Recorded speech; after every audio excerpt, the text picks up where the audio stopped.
La violence causée par les groupes armés depuis 2017 en Ituri a des conséquences néfastes sur la vie de la population. De nombreux parents tués ont laissé des orphelins. Une situation à la base de la prolifération du phénomène enfants de la rue. Du Chegui, en ville de Bunia, ces enfants sont visibles dans tous les coins de la ville, passe nuit à la Belle Étoile. Une présence qui constitue une source d'insécurité pour des habitants du chef-lieu de l'Ituri. Souciés de l'avenir de ces enfants, l'association des femmes au cœur du développement s'occupe de leur encadrement. Certains d'entre eux ont repris le chemin de l'école et sont en mesure de lire et écrire, reconnaît leur enseignante. Parmi eux, il y a ceux-là qui sont très attentifs à la classe. Nous croyons que nous allons arriver à une finalité qui est meilleure pour ces enfants-là. L'un de ces enfants rencontré au complexe scolaire Gombe explique la leçon apprise. Nous sommes un verbe avoir au mode conditionnel.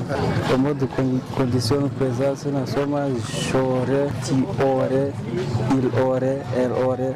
Nous irions à du champagne, nous aurons. Vous auriez, ils auraient, elles auraient. Christelle Alema, coordonnatrice d'AFCD, justifie son initiative par le souci de lutter contre ces fléaux et éviter que ces enfants puissent constituer une bombe à retardement. J'ai approché ces enfants, j'ai appris leur histoire qui est tout à fait triste, différente les unes des autres. Et quand je demandais ce qu'ils voulaient réellement, ils disent qu'ils veulent être traités comme tout autre enfant, ils veulent être hébergés, ils veulent retourner à l'école. D'où nous avons commencé par le processus de trouver une maison où ces enfants pouvaient être hébergés, où ces enfants pouvaient être nourris, habillés, soignés. Et ensuite, après quelques temps, ces enfants devaient être inscrits à l'école. Et pas seulement à l'école, mais devaient être aussi soignés spirituellement. Joska Kaninda, psychologue de formation, revient sur les étapes de la prise en charge pour détraumatiser ces enfants. Pour arriver à découvrir les goulots d'étranglement, la raison qui l'a poussé à être dans la rue. C'est quand on découvre cette raison-là qu'on peut savoir comment les réorienter.